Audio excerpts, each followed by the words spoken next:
Bien. Seguimos entonces.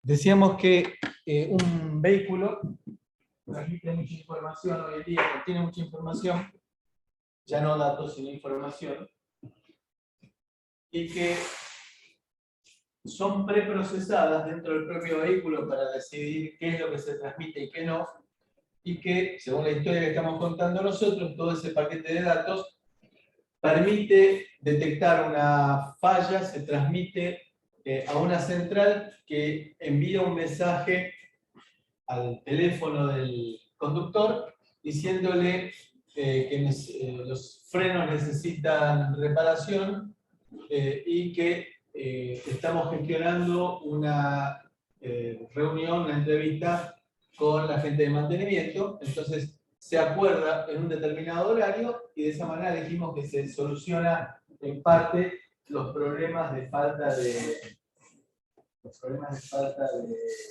componentes del presupuesto. No es necesario entonces invertir tanto presupuesto en tener un stock cuando solamente se va a trabajar bajo demanda cuando se produzca alguna falla en algún cliente que se comunique, entonces con tiempo se solicita la pieza que se requiera. También se utiliza la información que se junta para rediseñar el vehículo en el caso que se detecte que hay fallas reiterativas. Bueno, se rediseña el vehículo ajustándolo para tratar de minimizar los problemas que existen. Aplicaciones fitness y salud, dijimos montones, se pueden llegar a tomar telemediciones. Y en la parte de salud, como anécdota, hace unos cuantos años, vino una propuesta, un requerimiento para optimizar en los establecimientos de salud el recurso tan caro que es terapia intensiva. Supóngase una persona va caminando, sufre un accidente cerebrovascular, hay que monitorearlo para ver cómo evoluciona. Bueno, en ese momento se lo enviaba a terapia intensiva. Terapia intensiva es muy caro, pero era para monitorearlo nada más. Entonces no se le podrían poner transductores inalámbricos. ¿Por qué inalámbricos? Porque afecta negativamente la psiquis del paciente verse todo cableado. Imaginémonos nosotros todo cableado. Entonces poner distintos tipos de transductores, juntarlos en un concentrador, transmitirlo a un conjunto de pantallas, de manera que en lugar de tener una persona para cada paciente, haya una persona para controlar, por ejemplo, 16 pacientes, en los cuales tiene 16 pantallas, y también que uno pueda llegar a programar cuál es la presión en la cual hay que sonar una alarma, para arriba o para abajo, cuál es el nivel de glucemia, para arriba o para abajo. Existen transductores para todo eso. Y acá, por ejemplo, el transductor para glucemia no tiene que ser con la sensibilidad y la precisión de que cuando pinchan el dedo y se hace la medición de la glucemia con la sangre, sino que acá alcanza cuando ver que en lugar de tener 100 tiene 130, eso es grave.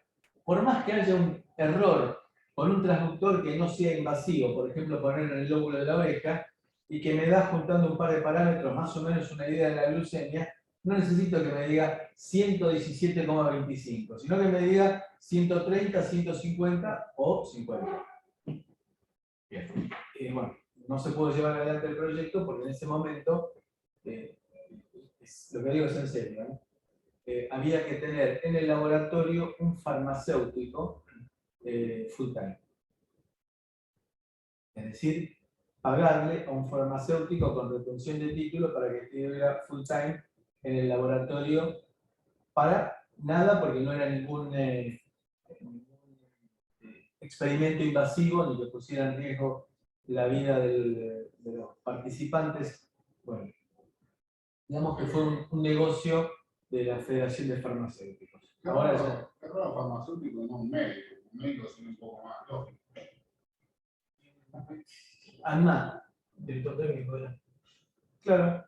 No era director técnico, sino supervisor.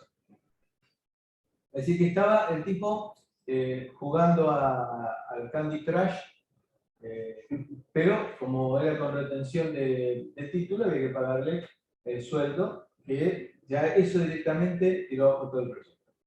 Ahora cambia. Pero bueno, nos pinchó el proyecto en ese momento.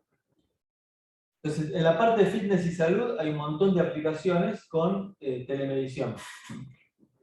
Imaginemos este ejemplo. Una señora está en un vivero y ve unas hermosas orquídeas.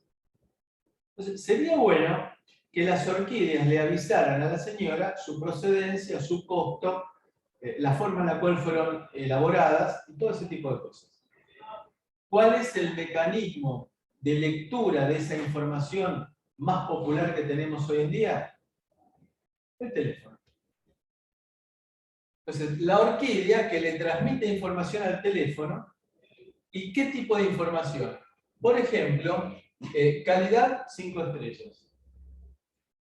Costo 20 euros. Por origen, Países Bajos. Pesticida, ninguno. ¿Es imposible? No. Y acá tengo también la forma de la orquídea como para que la compare con la que estoy viendo realmente. Dejemos por un momento a la señora que estaba en el vivero. Un automóvil se pone el semáforo en rojo para peatones, es decir, en verde para los automóviles. Hay una persona que está iniciando el cruce, muy enfrascada en una conversación telefónica, cruza y el vehículo que venía lo impacta. El vehículo, sin intervención humana, se comunica con el centro médico más cercano para decirle que hubo un accidente. Sale la ambulancia. Entonces, acá dice detección de impacto y se le avisa al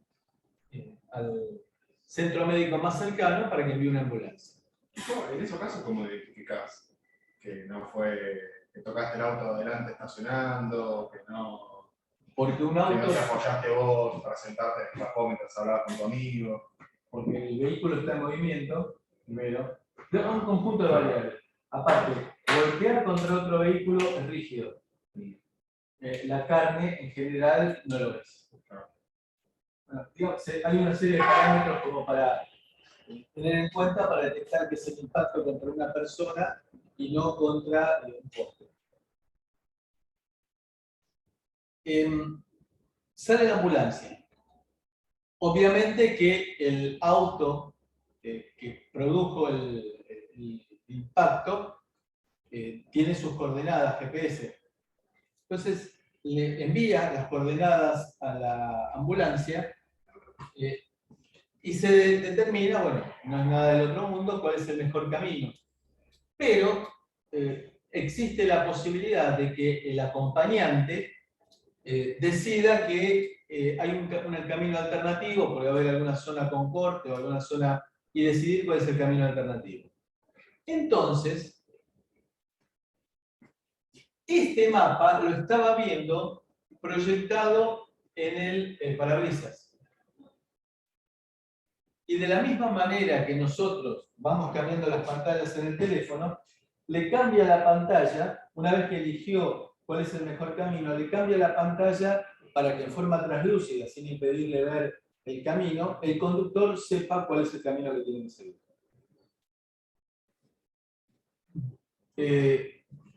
Recogen al paciente, lo medican, le dan algún tipo de calmante, tranquilizante, le hacen las curaciones mínimas del caso, todo queda registrado en la tablet.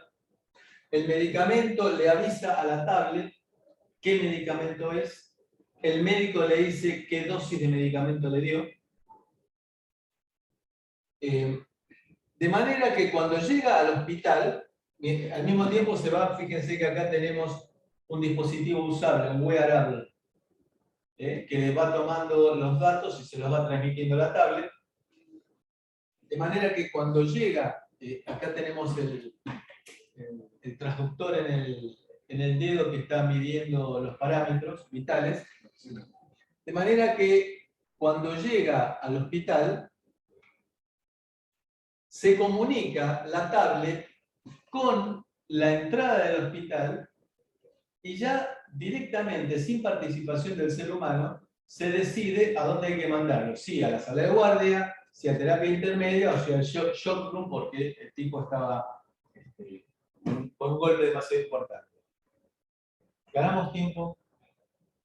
Se tomaron decisiones en forma automática sin la participación del ser humano. No hay que esperar que baje el médico para atender al paciente. Se lo derivó, se ganó tiempo. Y a su vez, a la señora que estaba comprando la orquídea, le llega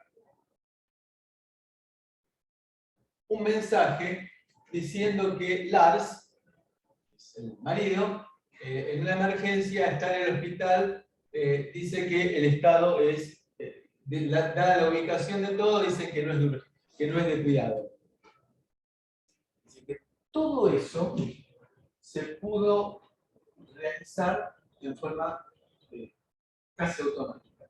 Salvo la identificación del paciente, todo el resto se pudo determinar en forma automática. Si quieren, también podría el paciente llevar una SUBE y en esa SUBE estar guardado con el número de la SUBE, el número de teléfono de referencia de a quién hay que avisarle en caso de una emergencia. Bien. El diagnóstico automático existe. Fue una avanzada histórica, Viaje a las Estrellas, Star Trek. De hecho, existió a principios de este siglo un teléfono de Motorola que se llamaba StarTAC. Era el que tenía la tapita que se levantaba. Ese nombre viene justamente del teléfono que usaba el capitán Kirk, la especie de teléfono para comunicarse, que lo movía así, se levantaba la tapita y se comunicaba. Entonces hicieron un juego de palabras, Star Trek, StarTAC. Y también, ya en Viaje a las Estrellas, el tricorder existía y existe hoy en día un sistema automático para detectar 34 enfermedades mediante sensores y por medio de un dispositivo de inteligencia artificial.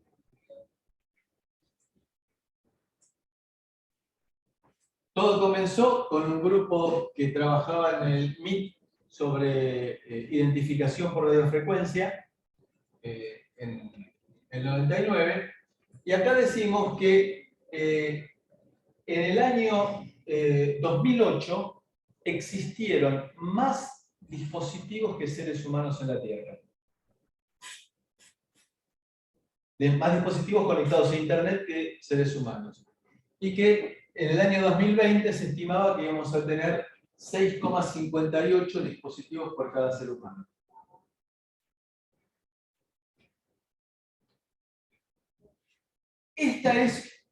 Les recomiendo que esto traten de grabárselo. No tiene nada que ver con la materia, pero sí con la vida.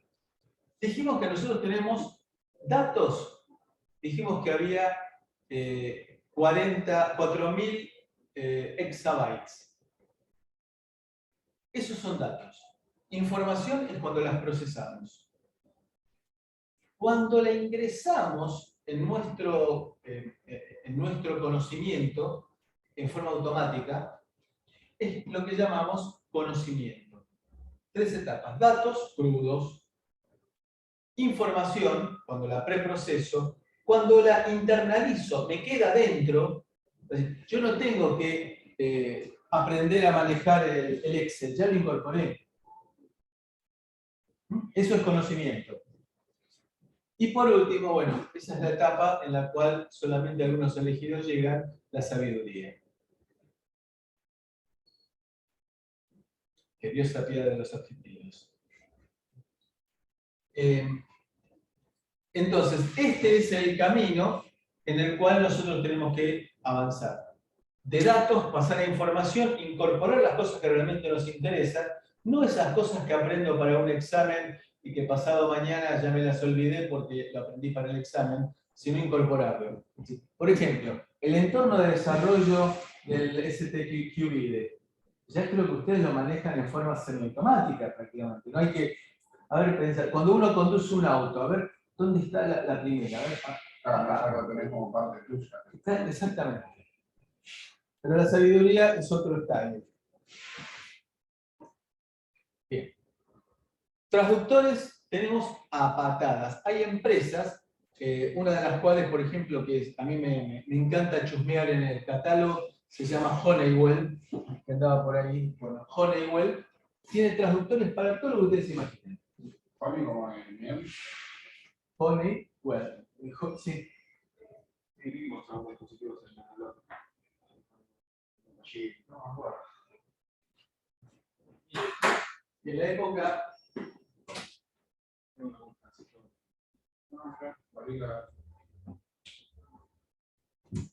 la época que éramos pobres, en cada evento regalaba un cuaderno de este tipo.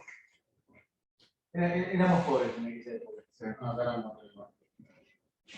Bueno, van a ver que hay prácticamente para medir cualquier cosa, o combinación de un par de ellos como para medir cosas complejas. Entonces, y acá nos aparece el hecho de tener transmisores inalámbricos, que es lo que habíamos visto nosotros antes con el router, con el gateway. Todo esto que ustedes ven acá tuvo injerencia en nuestra vida, que a nosotros felizmente nos pasó desapercibido, que fue pasar de IPv4 a IPv6. Es decir, la forma en la cual se enumeran, se designan los dispositivos caracterizados para conectarse a Internet. Antes eran 4 dígitos. 4 dígitos hexadecimales, o traducidos al decimal, 192, 168, 01. Son 4 dígitos. Lo cual, eso daba lugar a 2 a la 32 combinaciones posibles, 4 gigas. Pero claro, ya dijimos que en el 2008 íbamos a superar esa cifra. Teniendo en cuenta de que había, por ejemplo, nosotros para el mundo exterior somos una sola dirección de IP. Claro, eso tenemos, vas viviendo como redes locales. Claro, pero de cualquier manera, la cantidad de dispositivos conectados nos obligó a migrar a IPv6. IPv6 es digamos... Uno en ese caso, o sea, no ves los 2 dígitos extra, digamos, en la dirección. ¿O sí? No son 2 dígitos, ¿eh? Ah, son más. Son más. Ahora vamos a charlar un poquito. Pero bueno, nos obligó a cambiar la cantidad de dígitos, la forma de numerarlos. Felizmente, ese cambio fue incruento. Nosotros no nos enteramos. Porque las empresas tomaron las precauciones como para hacer el cambio sin afectarnos a nosotros. Y de hecho, si uno ve la dirección, por ejemplo, de Google, hoy en día es una chorrera de bits terrible. IPv6 soporta 2 a la 32 direcciones. Es decir, perdón, IPv4 era 2 a la 32. IPv6 es 3,4 por 10 a la 38. Entonces, bueno, acá viene el recontrapaveo de los que no tienen nada que hacer. Entonces dice, si nosotros tomamos los granos de arena de las playas de la Tierra y le damos una dirección distinta a cada grano, la verdad, si les digo eso, ustedes seguramente esta noche con todo ese conocimiento van a dormir más tranquilos porque avanzaron en su estadio de perfeccionamiento humano. Bueno, entonces, eso daría 10 direcciones IP por cada metro cuadrado del planeta. Bueno. En la vida cotidiana, bueno, dijimos tenemos fitness, a través del teléfono nos conectamos con el hospital, que puede llegar a detectar algún tipo de alteración en nuestro ritmo cardíaco, por ejemplo. El automóvil, que nos va marcando por dónde estamos. Y fíjense que hay un detalle importante. Hay lugares en los cuales, por ejemplo, lugares de poco tránsito, en el cual no está el vendedor de combustible en la estación de servicio.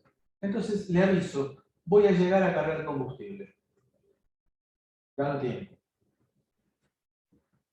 También, en el caso de que haya alguna falla mecánica, avisar, como dijimos antes, para que nos estén esperando con las herramientas adecuadas. Y por supuesto que también, bueno, aquel que es paranoico tiene un montón de motivos acá para disfrutar de su paranoia, porque ¿cuántos de ustedes han solicitado a Google lo que conoce de ustedes? Yo. ¿Y? No porque a mí me interesaba saberlo, sino porque me lo sugirieron. ¿Y? Y creo que una de las cosas que más me impresionó fue el tema de las ubicaciones que iba guardando. Sobre todo eso. Yo lo pedí hace como 4 o 5 años y me dio 21 gigas. De cosas. Súper servidor, digo, ¿dónde guardan todo? Bueno, ustedes no se olviden que hasta principio de año los docentes universitarios teníamos capacidad ilimitada de almacenamiento en Google Drive. Sí, o sea, imagínate, multiplicar Todo 28 tenía, gigas todo por tenía. la cantidad de seres humanos que hay en la Tierra. Bueno, lo que sabe Google de nosotros debe ser más que la FIP todavía. Más que lo de nosotros. Sí, sí, seguro que sí. Seguro que sí. Cuando a uno le preguntan, ¿qué opinás del kiosco Pirulito que está en el centro de San Martín? Ah, yo hace 2 años fui ahí y compré un paquete de chocolate, un chocolate y lo pagué con tarjeta. Ah. Bueno. Bien. Hay un video que anda dando vueltas por ahí de alguien que hace un llamado y que termina, quería pedir una pizza, le dice, no, mire que a usted la pizza no le conviene porque tiene alto el colesterol. Y dice, bueno, déjeme probar, voy a pagar de otra manera. Dice, no, no se olvide que tiene canceladas sus tarjetas por... Sí, la terraplanista debe estar. Conozco terraplanistas. Redes de sensores. Esto que estamos viendo acá es un anticipo de ciclismo. Lo que teníamos planeado ver hoy que dejamos para la clase próxima que tengamos esperamos con más público. Redes de sensores inteligentes. Este punto, por ejemplo, ¿ustedes la conocen a Claudia Veledo? Sí. Bueno, ella se doctoró con un trabajo sobre redes de sensores inteligentes. Digamos que no es moco de pavo, porque hay que conocer la topología de la red y saber cuál es el mejor camino para que los datos pasen desde un emisor hasta el gateway. Acostúmbrense ya a esta palabrita, gateway, al gateway para entrar a internet y llegar al usuario final. En la medicina, bueno, toda la información. Hoy en día, por ejemplo, ya los resultados de los estudios no se ven más en papel. Por ejemplo, uno con mínima habilidad, yo trabajo con el hospital italiano y con el hospital alemán, por la obra social que tengo. Y bueno, cuando me hago un estudio en el otro, lo descargo y lo mando al otro. Y de esa manera, la historia clínica está actualizada por uno mismo.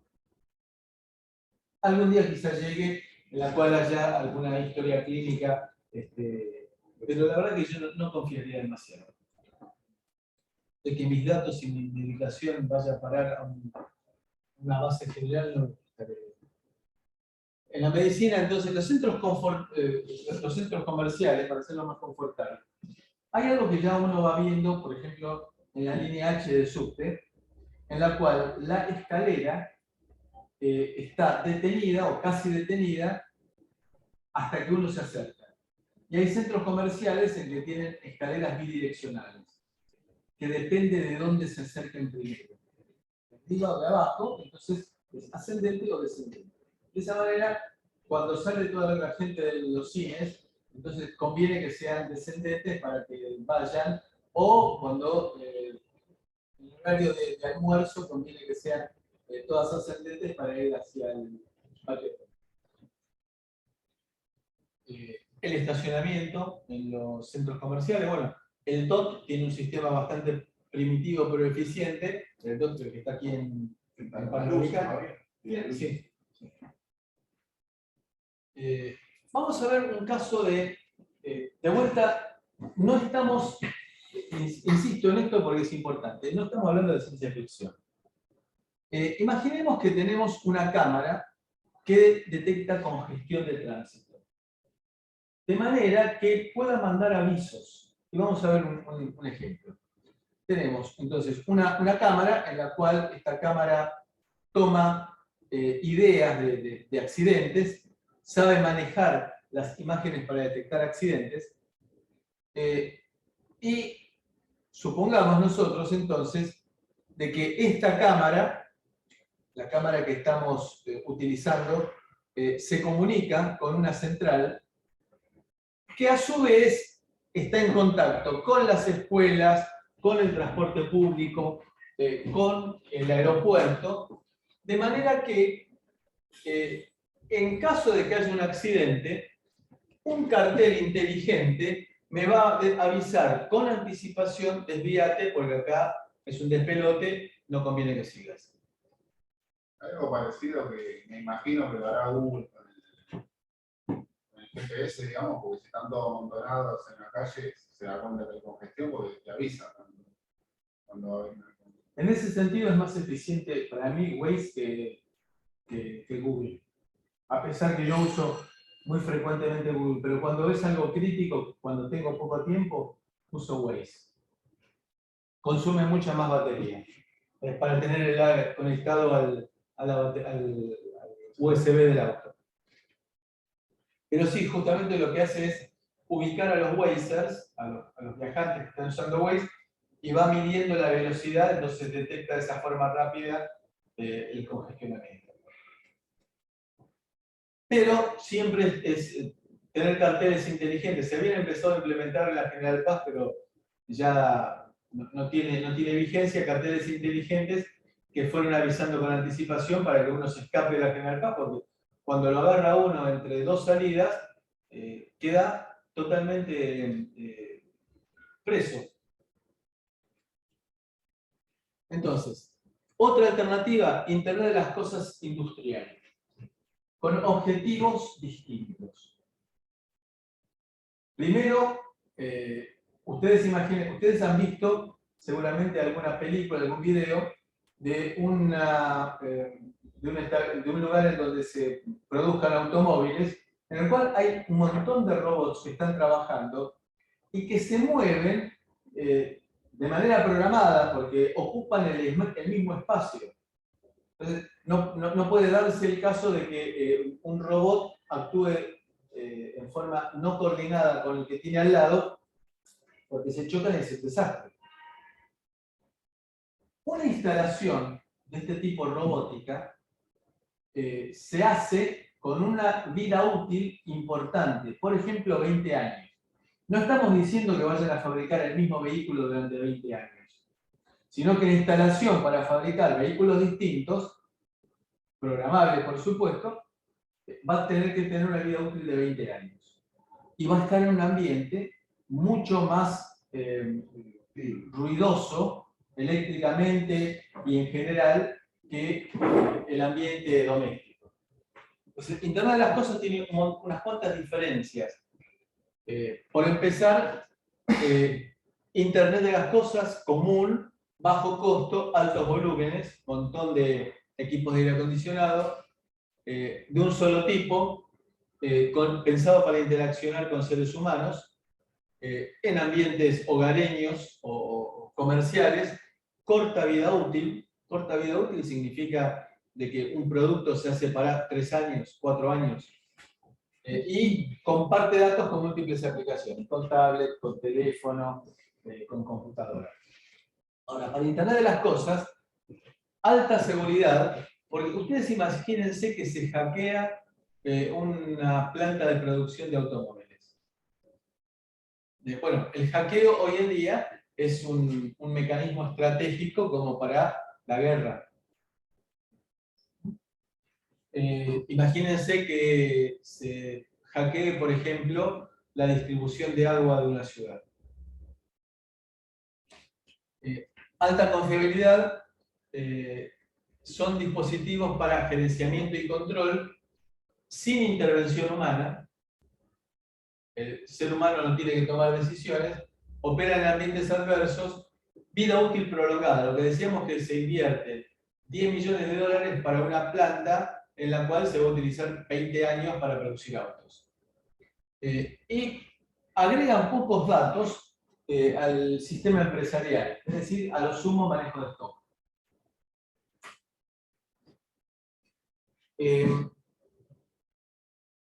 Para producción y manufactura, el uso de Internet de las cosas me permite trabajar con un concepto japonés del just in time, es decir, trabajar sin stock.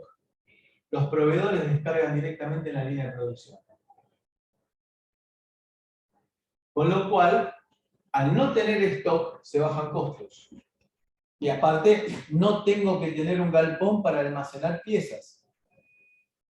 Pero claro, no me proveen un insumo que se me paró la línea. Por ese motivo, la forma de protestar que tienen los japoneses es trabajando más. Ganan un despelote terrible a la empresa porque le agota los materiales que tienen en la línea. Así si en lugar de trabajar 8 horas, trabajan 9 horas, le gastaron todo lo que tenían para arrancar al día siguiente el trabajo.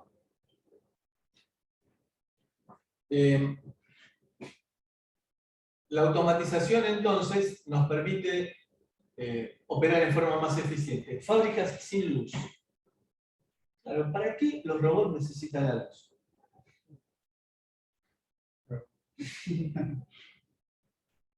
Sin calefacción. Robots que se manejan con redes. Es decir, esto está sacado de un video que les aseguro que es impresionante. Uno dice, un mal cálculo y esto vuela por los aires. Se van moviendo los brazos robóticos a una velocidad descomunal y ocupando el mismo espacio.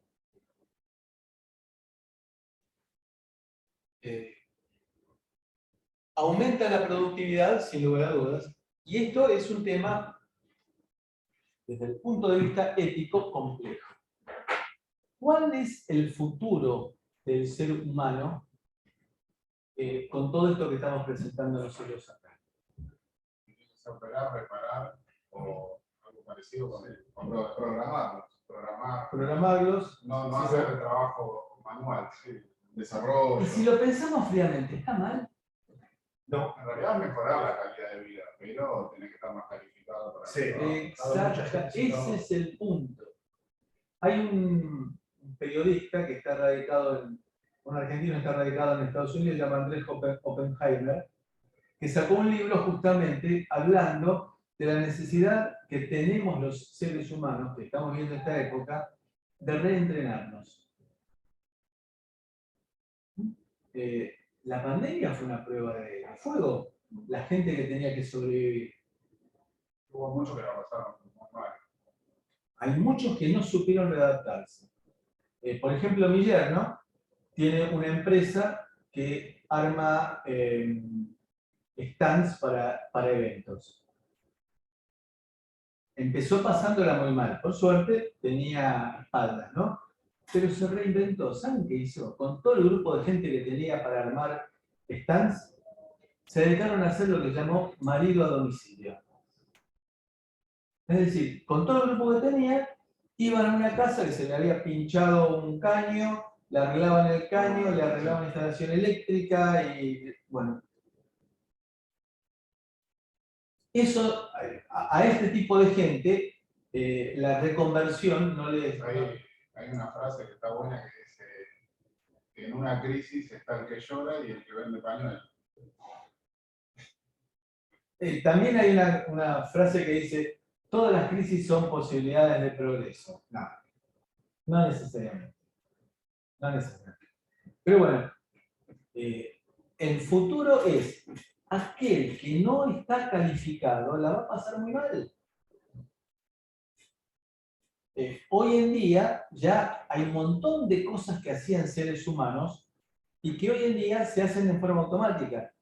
Hace 25 o 30 años habían traído, en esa época era Segua, que juntaba el norte y del sur, una máquina que detectaba fallas, tendido eléctrico subterráneo, con una precisión de 1 metro. El gremio no permitió que se usara. Sí, hay un factor social también, de implementación de ciertas. Bueno, pero tenemos hoy en día, el mundo es competitivo. Llevé a hacer el service del auto y me dicen, mire, discúlpeme, no le pudimos cambiar el filtro de aire del habitáculo porque viene de Letonia.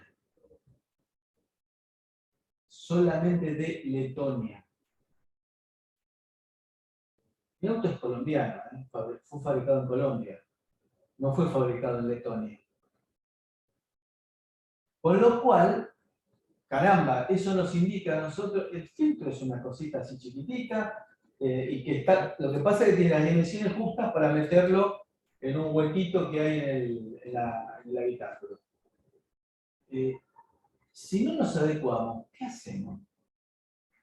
Es decir, cuando yo era joven, cuando era adolescente, había una frase que había popularizado un economista famoso que se llamaba Aldo Ferrer, que dijo vivir con lo nuestro.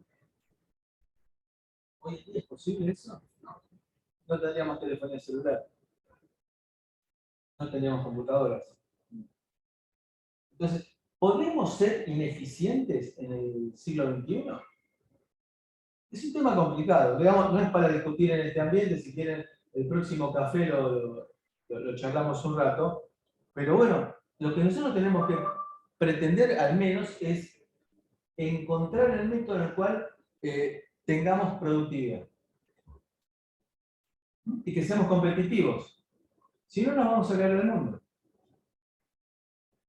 Más allá de la escasez de dólares, que es un tema aparte, si uno tiene la posibilidad de viajar, por ejemplo, a Chile o a Uruguay, se va a encontrar que hay un montón de cosas que nosotros no tenemos.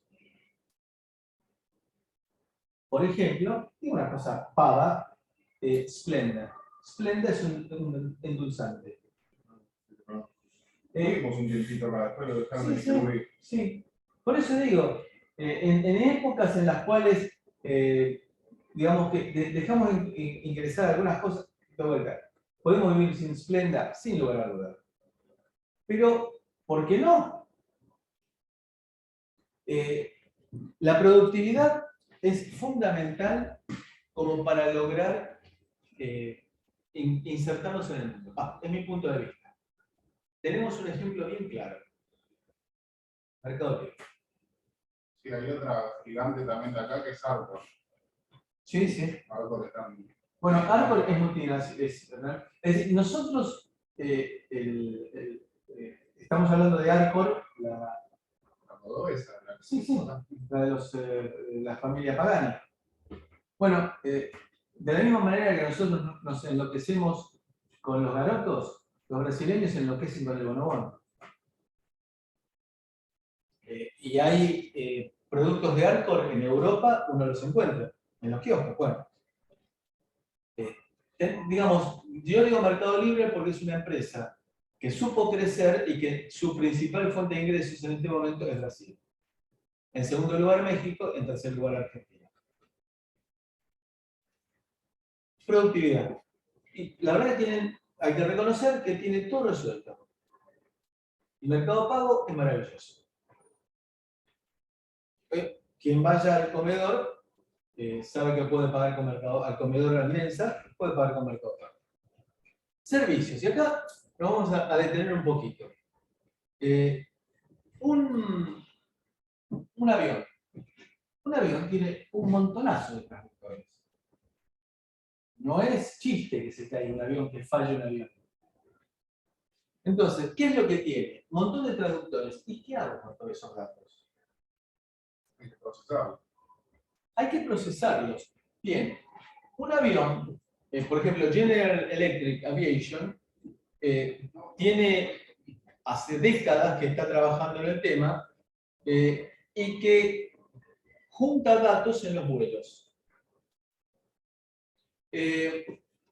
Fundamentalmente para detectar a tiempo alguna falla, de manera que cuando llegue al aeropuerto de destino lo estén esperando con las piezas, el personal y las herramientas adecuadas para la reparación.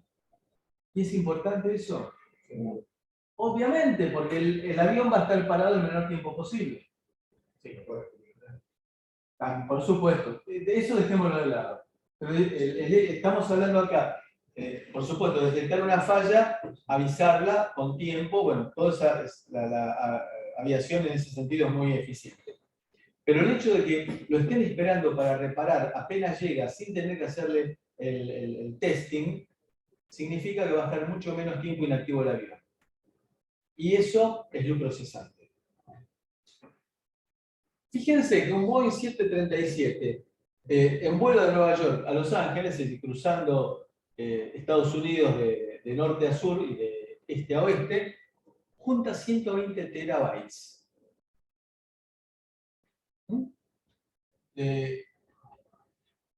Entonces, todo esto es utilizado, por ejemplo, para detectar que hay que cambiar los cables, porque los cables se deterioran.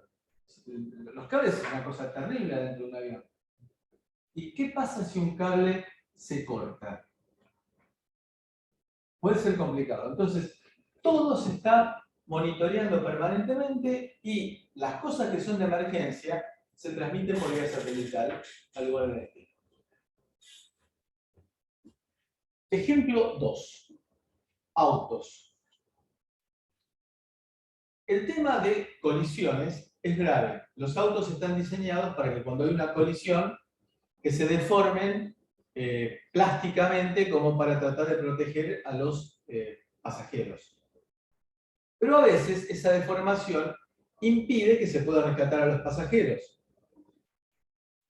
Entonces, General Motors, por ejemplo, en Estados Unidos, tiene, llamémoslo en forma irónica, abrelatas gigantes distribuidos en los estados.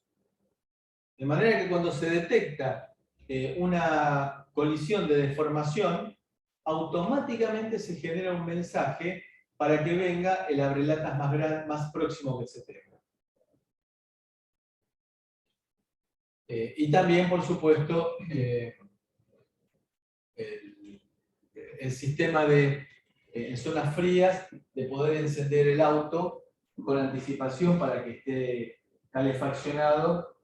Claro, nosotros estamos pensando en el invierno, que este año más o menos fue un domingo el invierno, porque en una semana, 2 semanas. Estamos hablando de lugares, un compañero mío del colegio secundario estaba viviendo en Canadá y que nos encontramos por internet después de 30 años de no vernos, en la prehistoria, ¿no? Ahora estoy en trato cotidiano con él y las herramientas actuales, pero con ICQ hace 25 años. ICQ fue el primer mensajero que existió, que era muy primitivo. Y un día me llaman por teléfono a mi casa, estaba yo de casualidad, ¿no? Dice, hola, Marcelo Romeo. Sí, habla Marcelo Romeo. Sí, sí, soy Marcelo Romeo. Me dice, no, yo soy Marcelo Romeo. Resultó ser un alumno de tecnológica del área de sistema que le rompían los pinotos y vos eras el que había hecho los apuntes de electrónica. Entonces fue a la... Mi amigo se contactó con él. Él dijo que como lo estaban torturando con el tema ese, sabía que había un Marcelo Romeo en electrónica, fue a electrónica, le explicó la situación, pidió mi teléfono y me llamó y me pasó el número de ICQ, de ICQ, de mi amigo y empezamos a entablar la conversación. Un día, charlando, me manda una foto, que en esa época era todo un prodigio, y estaba en pleno invierno en remera. En esa época que se usaba, no había problemas de calefacción como hoy en día. Y digo, ¿y qué vas a hacer ahora? No, ahora me tengo que abrigar, que tengo 1 metro de nieve en la puerta de casa y la tengo que paliar para poder salir. Bueno, eso es frío en serio. La ciudad que él vivía era prácticamente subterránea porque los shoppings estaban en las estaciones de subte. Porque le resultaba mucho más barato hacerlo de esa manera que tener que calefaccionarlo en la superficie. Bueno, en esos casos es importante tener herramientas como por ejemplo para programar el encendido del auto para que esté caliente cuando uno suba. Otro ejemplo. ¿Qué pasa? Dejemos de lado la fotocopiadora que tenemos. Bueno, las que tenemos acá abajo son bastante grosas, ¿no? Pero de esas que más o menos entran troncos por un lado y sale papel impreso por el otro. Hay lugares del país en el cual los diarios se imprimen localmente. Los diarios nacionales se imprimen localmente. Por ejemplo, ámbito financiero. ¿Qué sentido tiene que ámbito financiero, que es un diario económico, llegue a Neuquén a las 6 de la tarde? No sirve para nada. Hay gente que sigue queriendo tener el diario en papel. Entonces, lo que se hace es colocar una de esas máquinas de impresión de alta velocidad en Neuquén y se controla por internet y se imprime el diario y sale al mismo tiempo que sale en Buenos Aires.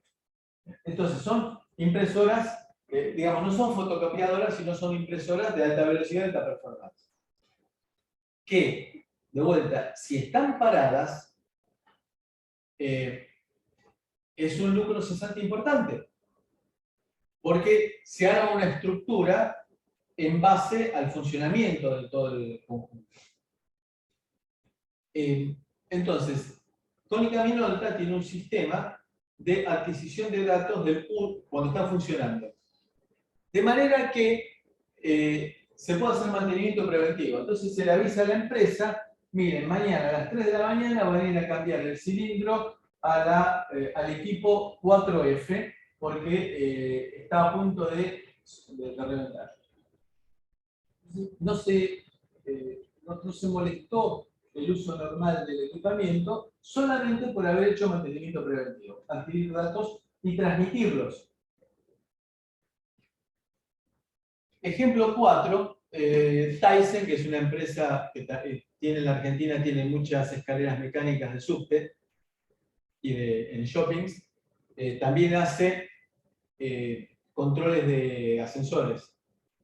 Bueno, esta gente lo que hizo fue un sistema preventivo, también de manera que se pueda llegar a hacer el mantenimiento fuera del horario de máximo uso de los ascensores. Entonces, el operario va con las partes y piezas necesarias y equipamiento necesario para hacer el servicio fuera del horario. Todo esto, digamos, hubo controles para ascensores que se manejan por internet. Pensemos un edificio de los edificios top, en los cuales tienen baterías de ascensores. Entonces, es muy distinto que haya que mandar el service porque no están dando el ascensor 3 y resulta que alguien dejó trabada la puerta del ascensor y por lo tanto no andaba el ascensor 3, a decirle al encargado del edificio, anda al 7º piso que quedó abierta la puerta. Entonces, todo eso se puede hacer a distancia, sin tener que mandar gente. Mandar gente es plata y tiempo. Las luces de las autopistas. Quien haya viajado a San Luis habrá visto que la ruta 7, dentro de San Luis, es un mundo aparte. Primero que uno sale de Córdoba, entra en San Luis, pasa de una ruta en estado mediocre a una ruta de 2 carriles para cada lado, todo iluminado. 200 kilómetros iluminados. A mí me ha tocado recorrerla de noche, en el cual estaba solamente yo en ambos sentidos. Es un desperdicio terrible de energía. no sería razonable que me vayan encendiendo las luces 1 kilómetro para atrás y 500 metros para... 1 kilómetro para adelante y 500 metros para atrás. Por ejemplo. Otro tema espectacular, los trenes. Ustedes habrán visto, acá por esta vía pasa 2 o 3 veces por día un tren cargado de cilindros de acero que vienen de Campana. Sí. ¿Son todos los vagones del ferrocarril Mitre? Todos los vagones que trasladan esas bobinas de acero, ¿son del ferrocarril Mitre? Casi pertenecen al ferrocarril. ¿Son del Mitre o serán del Sarmiento o del San Martín? Igual O de Roca. Y entonces, ¿cómo hago yo para saber dónde están los vagones?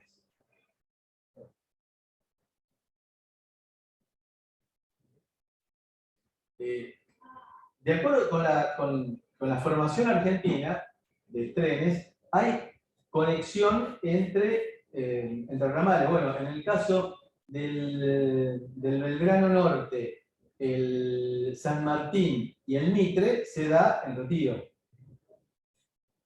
Y con el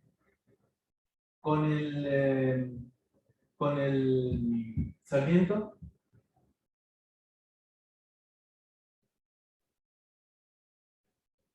No me acuerdo cuál es el el Sarmiento va de 11 a Moreno. 35 años. ¿No? Me han roto portafolios por presión adentro del Sarmiento. Es horrible. Me he dormido parado en el Sarmiento. Es decir, que entrar en invierno en la estación Liniers, el calorcito humano que había adentro, a las 7 de la tarde, y quedarme dormido y no caerme porque me sostenían todo lo que estaban alrededor mío. Bueno, hay mosquitos ahí. Basta que alguno levante el brazo así y se caen todos los mosquitos. No, levantar el brazo y no lo puedo bajar más, porque ya tenés gente acá. Y después asegurar, es terrible. Las cosas que he visto ayer. Bueno, hay un desvío que sale a Edo y que cruza y que termina en el San Martín. Es decir, que también puedo por ese camino enviar vagones hasta Retiro. Digamos que es un despelote. Entonces tengo que llevar un control. Tengo que saber, porque claro, un cerealero, un vagón cerealero, y que vaya a Roca, y no sé si es muy común. Sí que vaya al Belgrano, que va para el lado norte, o que vaya al Urquiza, que va para el lado de la Mesopotamia, bueno, qué sé yo. Entonces hay que llevar un control, para lo cual, bueno, ni hablar con los que son para transporte de combustible. Entonces, tengo que identificar cada vagón de manera que yo pueda llegar a tener una distribución una ubicación de los vagones, que no estén perdidos en una playa. Esto es Internet de las Cosas. Porque tengo que poner algún mecanismo de identificación y fácil de leer.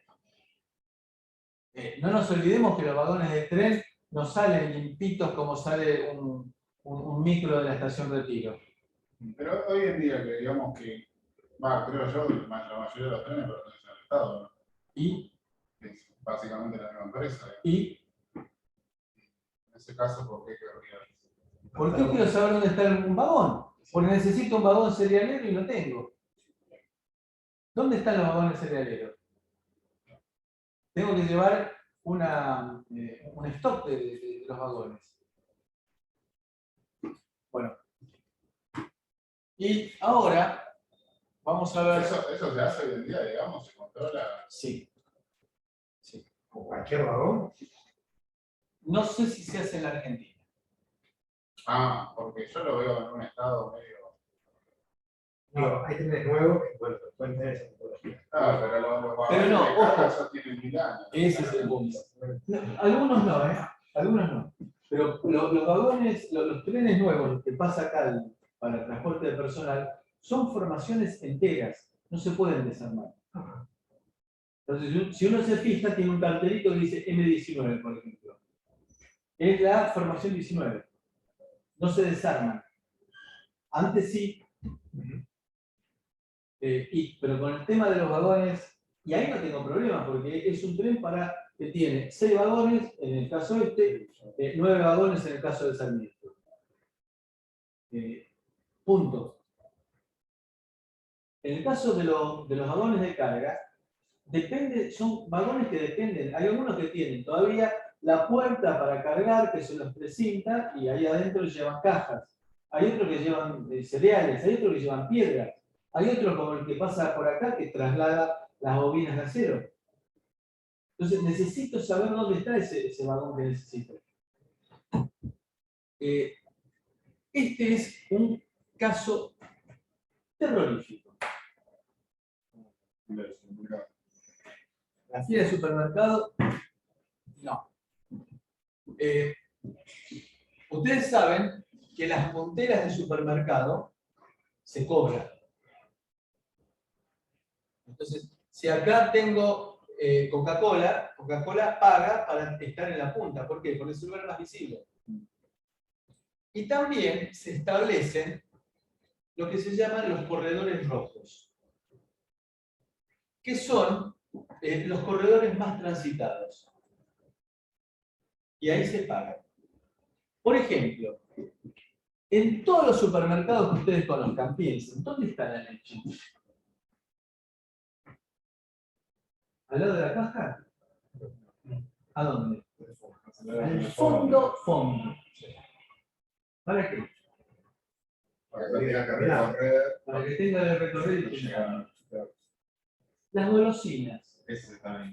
La gaseosa, los chocolates, ¿Por los qué? chicles. Nada más.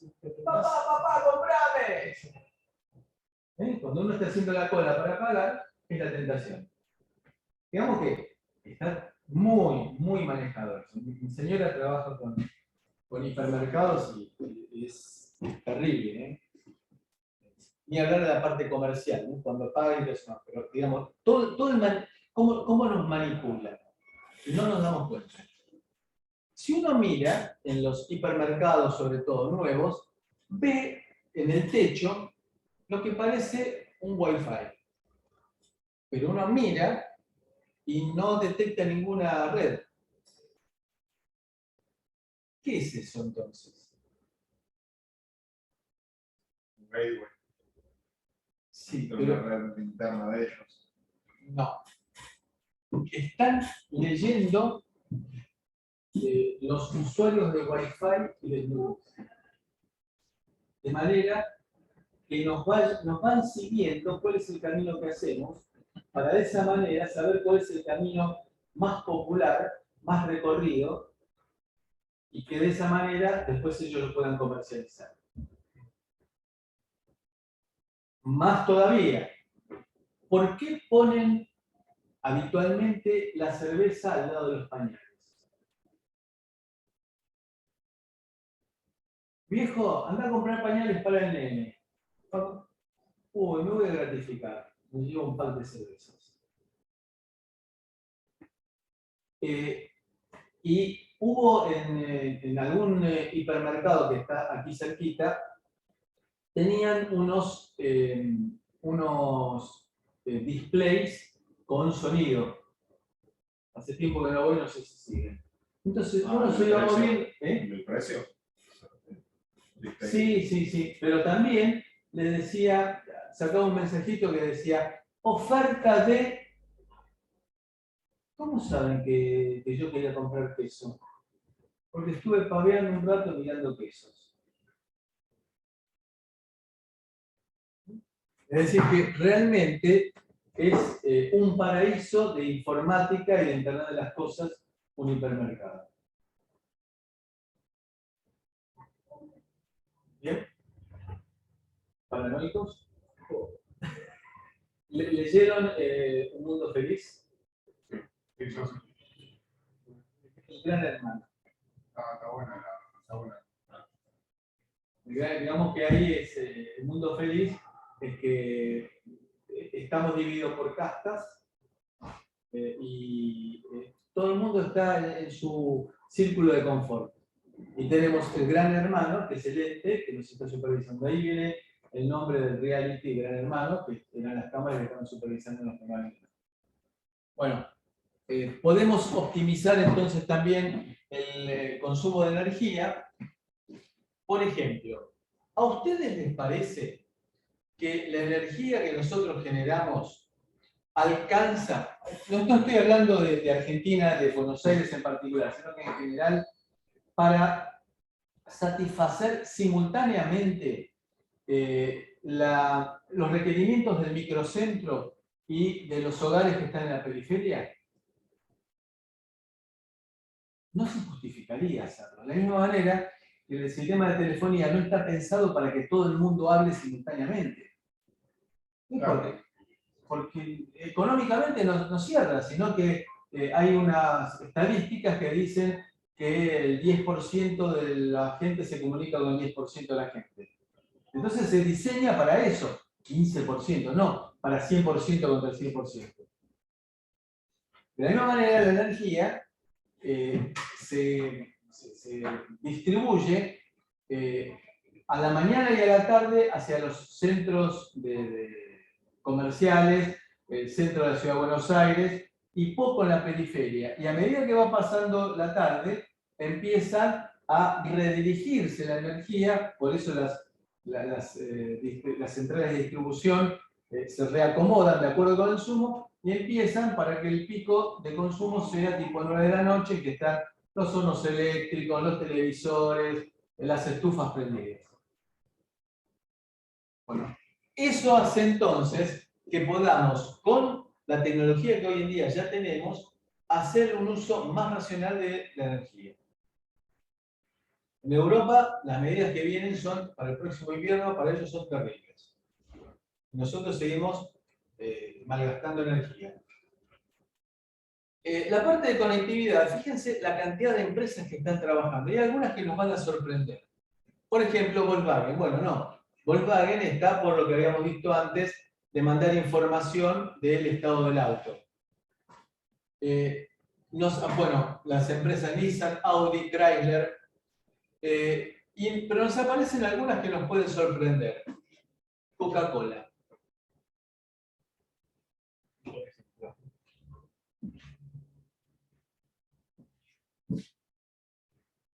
¿Por qué? ¿Porque todo va mejor con Coca-Cola? No. Nosotros tenemos que buscar datos Para saber cuándo un dispenser se quedó sin Sprite. Entonces detectan de que quedó vacío el compartimiento de Sprite y manda un mensaje repongan. Porque el negocio de ellos es vender.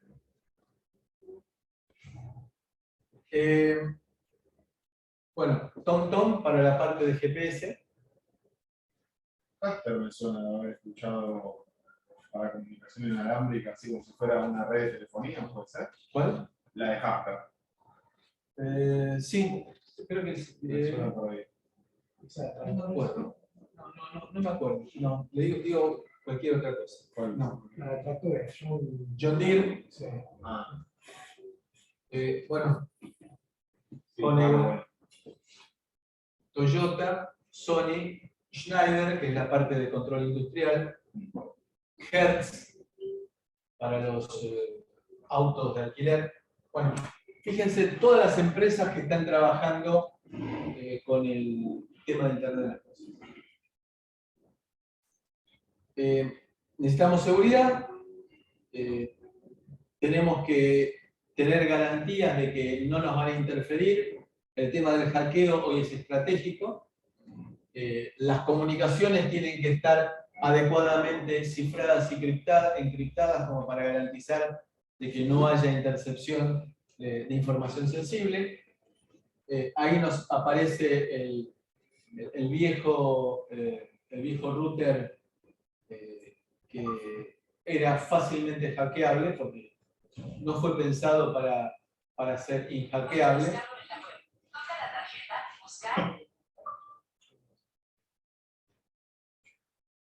Bueno, el futuro de Internet de las Cosas está fundamentalmente en la vida cotidiana. Ahí es donde se concentra. ¿Por qué? Porque en la vida cotidiana vamos a tener producción importante. Es decir, no vamos a fabricar un equipo, vamos a fabricar centenares, miles.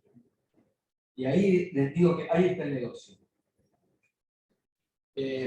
La conectividad, bueno, y con esto vamos redondeando. Wi-Fi, Zigbee y Bluetooth. Esto es lo que llamamos nosotros Personal Area Network. PAN. Después tenemos LoRa, que ya la hemos mencionado, Sigfox y GPRS LTE. GPRS LTE quiere significar 4G. Eso lo vamos a ver en detalle, digamos. ¿Sí? Ah. ¿Le molesta? No, pues si me va a empezar a preguntar ahora. Sí. Cada uno, es decir, nosotros arrancamos por Bluetooth. La idea era hoy ver Zigbee. Vamos a ver Wi-Fi y vamos a hacer parte práctica también. LoRa, Sigfox no, por razones que vamos a ver en su momento, y sobre GPRS, sobre LTE. GPRS y LTE vamos a hacer. GPRS es lo que hablamos 2,5G y LTE es lo que llamamos 4G. Y sobre eso vamos a hacer práctica. Eso es lo que llamamos Low Power Wide Area Network. Low Power porque siempre estamos con la idea de bajo consumo. Entonces, la idea es comunicación máquina a máquina. Por supuesto que vamos a ver que esa comunicación máquina a máquina tiene que pasar por intermediarios. No puede ser máquina a máquina por el tema de seguridad. GPRS LTE es, ya estamos hablando de 6G. Estuve leyendo un artículo esta semana sobre 6G. ¿En dónde? En etapa experimental todavía. No, pero ¿en qué país? Y supongo que no. Era un artículo teórico. Es decir, 5G, ¿qué es lo que nos trae 5G frente a 4G? Mayor velocidad. Bien. Un montón de una velocidad terrible. Gigabits por segundo. ¿Y qué más? Lo mencionamos nosotros hace un rato. No, el inconveniente que habíamos charlado era que iban a tener que meter antenas por todos lados. Esa es la razón por la cual Sí. en Argentina no hay Una cuestión 5G. económica. Pero estuvimos hablando hace un rato del tema de las constelaciones de satélites. ¿Cuál era la razón de las constelaciones de satélites frente a los satélites geoestacionarios? A la distancia. La potencia La potencia por un lado, y después cuál era el otro. En tiempo. la latencia. La latencia. 5G tiene una latencia bajísima. Por eso necesita fibra óptica. ¿Para qué? Para que los autos tengan la inteligencia suficiente para que no choquen. Porque voy a estar midiendo al auto que viene en sentido perpendicular. Es increíble eso. Es increíble, pero da miedo. Sí, igualmente si te pones a fijar, Sí, Tesla claro. nunca recomienda que te desvincules totalmente de la conducción. O sea, tomate un tecito, mandá un mensaje, pero estate con los ojos abiertos. Igual ves los videos de los tipos que se suben al auto y se manejan solos, es impresionante. Sí, pero siempre te recomiendan estar atento al camino. Hay montones de negocios por medio. Yo les mencioné el tema de Google en esto. Sí, no funciona. Hay un montón de negocios por medio. Bueno, el 2G fue la aparición de los teléfonos digitales. Hasta ese entonces eran todos teléfonos analógicos. Y hoy en día estamos en 5G distribuido en la mayor parte del mundo. Y GPRS es una forma de telefonía, que lo anticipamos, telefonía de datos de bajo costo, porque me cuesta poco transmitir en GPRS, pero el consumo no es bajo. Le tengo que poner una tarjeta SIM, puedo usar la tarjeta SIM de mi teléfono cotidiano, y utiliza una banda colateral de datos que no afecta. Entonces, GPRS es telefonía. Le vamos a dedicar un poco más de tiempo. ¿Te venden chips especiales para eso? No, para GPRS no. Para LTE sí. Ah. Eso es porque se les ocurrió a las empresas en Argentina. Sí, vamos, que tenés tipo un módulo que hace toda la parte de modulación de la señal y conexión con el chip. O... Sí. A ver, ¿y cómo se les ocurre a ustedes programar cualquiera de estos dispositivos? Y por algún protocolo de comunicación serio o eso. Bien, ¿y qué mencionamos nosotros que tenían la forma de comando De la T. comandos SRT? O, si ustedes quieren también, hay bibliotecas, y sobre eso vamos a ver con Zigbee, hay bibliotecas en las cuales, tal cual como ustedes han utilizado hasta ahora, bibliotecas en las cuales me dicen, mandame un paquete de datos a tal potencia y en tal canal. O si no, comandos SRT. Yo decido. ¿Bien? Hoy nos vamos temprano.